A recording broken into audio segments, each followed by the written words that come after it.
ഞമ്മക്ക് നല്ല അടിപൊളി ടേസ്റ്റിൽ കാടമുട്ട ഉണ്ടാക്കിയാലോ.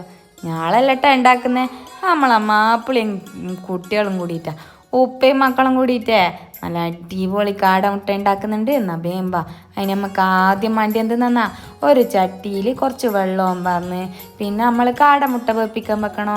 കുറച്ച് ഉപ്പ് ഇട്ടോളേ, നല്ല വേമ്പ് നമ്മളെ കാടമുട്ട. നമ്മൾ കാടമുട്ട വെന്താൽ അവ ചൂട് വെള്ളത്തിൽ നിന്ന് നേരെ നമ്മളതിലേക്ക് ഇടണോ.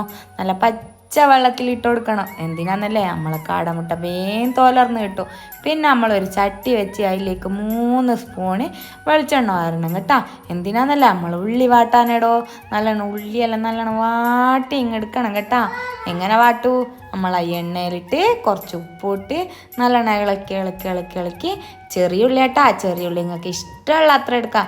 നമ്മൾ ഏകദേശം എങ്ങനെ ഞങ്ങളോട് പറയാം, ഞങ്ങൾ കാണുന്നില്ല, അത്തിരിയും ചെറിയ ഉള്ളി എടുത്തിട്ട് നല്ലോണം ചെറിയ ഉള്ളിയെല്ലാം വാട്ടി എടുക്കണം. ഒരു 500 ചെറിയ ഉള്ളി എടുത്ത്, 500 ഉണ്ടോളി, 500 തന്നെ, 500 ചെറിയ ഉള്ളി എടുത്ത് നല്ലോണം തോലെല്ലാം ഇറന്നിട്ട് നമ്മൾ ചട്ടിയിലിട്ട് നല്ലോണം വാട്ടിയെടുക്കുക. അതിലേക്ക് ഒരു 2 തക്കാളി, 2 പച്ചമുളക്, എല്ലാം കുറച്ച് ഇഞ്ചിയും വെളുത്തുള്ളി, അത് കാണിക്കാൻ മറന്നു വയ്ക്കട്ടാ. എന്നാലും നിങ്ങൾ ഇട്ടോളെ. എല്ലാം ഇട്ട് നല്ലോണം ഇളക്കി വേപ്പിച്ചിങ്ങെടുക്കണം. പിന്നെ നമുക്ക് വേണ്ടി 2 സ്പൂണ് മുളക് പൊടി, 3 സ്പൂണ് നമ്മളെ കൊത്തമ്പാരിപ്പൊടിയില്ലേ, കൊത്തമ്പാരിക്കെന്നാ പറയുക മല്ലിപ്പൊടിയില്ലേ, മല്ലിപ്പൊടി 1/2 ടീസ്പൂണ് എന്ത് മഞ്ഞൾപ്പൊടി.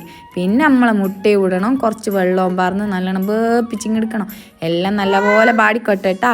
പിന്നെ കരിയമ്പിൻ്റെ 2 കരിയമ്പിൻ്റെ ഇട്ട് നല്ലോണം മൂടി വെച്ചിട്ട് കുറച്ച് നേരം വേപ്പിച്ചിങ്ങെടുത്താൽ നമ്മളെ കാടമുട്ട ഫ്രൈ റെഡി. അടിപൊളി ടേസ്റ്റ് എന്ന് വെച്ചാൽ മസ്റ്റ് ട്രൈ റെസിപ്പി. എന്നാൽ പിന്നെ എല്ലാവരും ലൈക്കും സബ്സ്ക്രൈബും ചെയ്തിട്ടില്ലേ. എന്നാൽ അടുത്ത റെസിപ്പി ആയിട്ട് ഞങ്ങൾ പിന്നെയും വരാം. ഓക്കെ.